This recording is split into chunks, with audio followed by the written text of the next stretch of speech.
Bismillahirrahmanirrahim. Qala musanifu rahimahumullahu taala fi kitabil karim. Bismillahirrahmanirrahim. Allah la haula wala quwata illa billahil aliyul azim.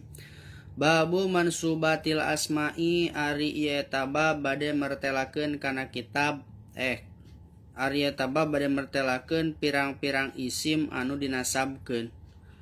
Al mansubatu ari pirang-pirang isim anu dinasabkeun khamsata asyara eta aya 15.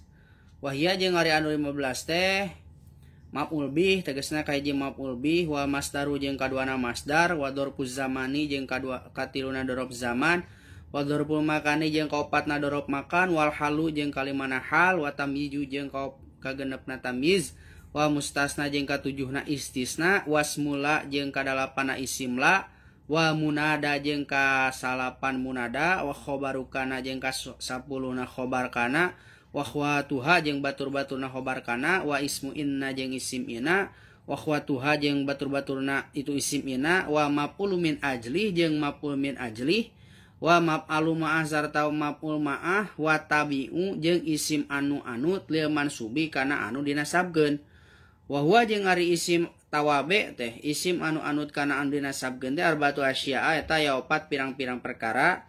Anak tu tegasna kahiji naat wal atbu jeung kaduana atap wa taukidu jeung katuna taukid wal badalu jeung kaopatna badal.